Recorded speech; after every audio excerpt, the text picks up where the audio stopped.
Health பற்றி சொல்கிறேன்னு ஆளுக்கு ஆளு கிளம்பி எல்லாரும் அட்வைஸ் பண்ண ஆரம்பிச்சா பாருங்க. எதுக்கு அண்ணே ஹெல்த்தை பற்றி சொல்கிறேன்ட்டு ஆளுக்கு ஆளு கிளம்பி எல்லாரும் அட்வைஸ் பண்ண ஆரம்பிச்சா பாருங்க. அன்னைக்கு பிடிச்ச சனி தான் 7 நாட்டு சனியாவது மனுஷாளுக்கு ஆயுசில் 3 தரத்துக்கு மேலே வரமாட்டான். அப்படியே 3 தரம் வந்தாலும் 7.5 வருஷம் முடிஞ்சு போயிட்டு 30 வருஷம் கழிச்சு தான் திரும்ப வருவான். ஜலதோஷம் 3 நாள் தான். ஆனால் இந்த ஹெல்த் அட்வைஸுங்கிற பேரில் ஆளுக்கால அடிக்கிற கூத்து இருக்கே அப்பப்பா. விடிகாத்தால எழுந்த உடனே வெறும் வயத்தில் முதல்ல 1 டம்ளர் ஜலம் குடிக்கணும்னு சொன்னான். சரி குடித்தேன். அப்புறம் 2 டம்ளர் வெந்நீர் தான் குடிக்கணும்னா சரி குடித்தேன். அப்புறம் இல்லை வெறும் வெந்நீர் இல்லை, அதில் அரை மூடி எலுமிச்சம்பழத்தை பிழிஞ்சு 2 சொட்டு தேன் விட்டு குடிக்கணும்னா சரி சரின்னு குடித்தேன். அப்புறம் அதில் ஒரு துண்டு இஞ்சியை கொஞ்சம் தட்டி போட்டு குடித்தா ரொம்ப நல்லதுன்னா சரி குடித்தேன். ஆக இப்போது காத்தால நான் ஜலம் குடிக்கிறதையே நிறுத்தியாச்சு. இது ஆச்சா. அப்புறம் வாக்கிங் போகலாம்னு பார்த்தா முதல்லையே வேகமாக நடக்கப்படாது, மெதுவாக நடந்து அப்புறம் வேகத்தை கூட்டி மறுபடியும் முடிக்கிறச்சே மொள்ளன்னு நடக்கணும்னா சரி நடந்தேன். வெறும் வாக்கிங் பண்ணால் போகாது, 8 போட்டு நடக்க சொன்னான். சரி நடந்தேன். அதனால பலன் பல மடங்கு பெருகும்னு சொல்லி ஒழுங்காக நேரம் நடந்துட்டு இருந்தவனை கெடுத்து 8 போட்டு தலை சுத்த வச்சு அதனால் வாக்கிங்க்கும் ஒரு ஃபுல் ஸ்டாப் வச்சாச்சு. இதாச்சா. காப்பி டீ தொடப்படாதாம், பால் நிறைய சேர்த்துக்கப்படாதாம். நாம் ஆரோக்கியமாக ஆயுசோடு இருக்கணும்னா கசப்பாக கடுங்காப்பியோ இல்லை க்ரீன் டீயோ சர்க்கரையே போடாமல் குடிக்கலாமாம். அதுக்கு நான் வெறுமனே இருந்துடுறேன். அப்புறம் பிரேக்ஃபாஸ்ட்டு இட்லி தோசைப்படாது, ப்ரௌன் ப்ரெட்டு கார்ன்ஃப்ளாக்ஸு இதுதான் பெஸ்ட்டு. பொங்கல் மாதிரி ஹெவியாக சாப்பிடப்படாது, பூரிப்படாது, இன்னும் ஏதோ படாதுன்னு சொல்லியே பிரேக்ஃபாஸ்ட்டுக்கும் பிரேக் போட்டு நிறுத்தியாச்சு.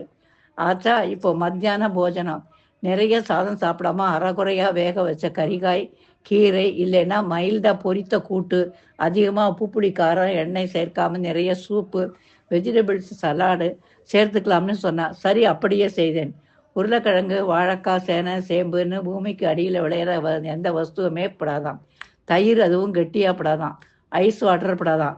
ஆச்சா. சரி. சாயங்காலம் ஏதாவது ஸ்நாக்ஸ் சாப்பிட்லாம்னா எல்லாருக்கும் பிடிச்ச கேசரி, பஜ்ஜி, போண்டா, உளுந்த வடை வகைரா, முறுக்கு, தட்டாஸ், உப்பு, சீடை, தேங்குடல், ரிப்பன், பக்கோடா, அதிரசம், திரட்டுப்பால், அல்வா, வெள்ளச்சீடை, இதெல்லாம் ஒன்றுமே மனோகரம். பழைய மொறு மைசூர் பாகு ஒன்றுமே, கடலைப்பருப்பு, மாலாடு, பூந்தி லட்டு, குஞ்சாலாடு, குலோப்ஜான், ஜாங்கிரி, ரசகுல்லா, எள்ளுருண்டை, மோதகம், உப்மா கொழக்கட்டை இத்தியாதி கடலை மாவு, எண்ணெய் பட்சணம் சமாச்சாரம் எல்லாம் படாதான். கலராக விதவிதமாக பழங்களை அழகாக நறுக்கி ஒரு பெரிய பவுலில் வச்சுட்டு குரங்கு, அணில், கிளி மாதிரி கொறித்து ரசித்து ருசித்து கொஞ்சம் கொஞ்சமாக சாப்பிடணுமாம். உப்பு போடாமல் அல்லது ரொம்ப கொஞ்சமாக போட்டு சுண்டல் வேணால் திங்கலாமாம். ஆக மொத்தம் சாயங்காலம் நொறுக்கு தீனிக்கும் கோவிந்தா கோவிந்தா கோவிந்தா போட்டாச்சு. திருப்தியாச்சா. அப்புறம் ராத்திரி ரொம்ப பசிச்சா மட்டும் ஏதாவது லைட்டாக சாப்பிடலாம், அதுவும் சாதம் படாதாம். போனால் போகிறது வேணுமானா 2 சுக்கா ரொட்டி இந்த பருப்பு ஜலத்தில் முக்கி சாப்பிடலாமாம். எப்படி இருக்கு. அப்புறம் ராத்திரி பால் குடிக்கப்படாதான், வேணும்னா 1 டம்ளர் வெண்ணெய் எடுத்த மோர் குடிக்கலாமாம். அதுக்கப்புறம் தூங்குறதுக்கும் தடா.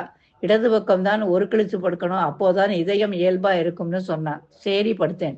அப்புறம் வலது பக்கம் ஒரு கிழிச்சு படுத்தா தான் கொழுப்பு ஜீரணமாகும்னு சொன்னான். சரின்னு படுத்தேன். அப்புறம் மல்லாக்கப்படு, அப்போதான் பார்க்கின்சன், அல்சைமர் எல்லாம் வராதுன்னா. சரி படுத்தேன். இல்லை குப்புறப்படுத்தான் நல்லது, தொப்பை வராது, ஒபிசிட்டி வராதுன்னு சொன்னார். சரி படுத்தேன். ஆக மொத்தம் 6 மணி நேரம் அறகுறை தூக்கமும் அப்படியே போச்சு. இப்பொழுது இந்த முடிவுக்கு வந்துட்டேன். எதுவுமே சாப்பிடாம ஆரோக்கியமாக ஆயுசோடு இருந்து ஒன்றும் கிழிக்க வேணாம், வெந்த சோத்தை திங்கணும், விதி முடிஞ்சால் சாகணும்னு எனக்கு பிடிச்சதை எப்போ வேணால் எவ்வளவு வேணால் சாப்பிட்டு சந்தோஷமாக எப்போதும் போல ஜாலிலோர் ஜிம்கானான்னு பிரியரை எனக்கு பிடித்த பாட்டை பாடிண்டே போயிட்டே இருக்கேன்டாப்பா. உருப்படாத ஹெல்த் அட்வைஸ் யாருக்கு வேணும்?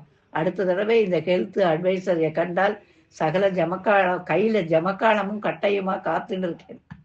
பகவான் மட்டும் என் முன்னாடி வந்து நோக்க என்னடா வரம் வேணும்னு கேளுடா தரேன்னு சொன்னார்னா டக்குன்னே யோசிக்காம இந்த பயல்கள் எல்லாம் வெறும் வயிற்றிலே குடிக்க சொல்றதை ட்ரை பண்ண 10-15 வயது தான் கேட்க தோணுது.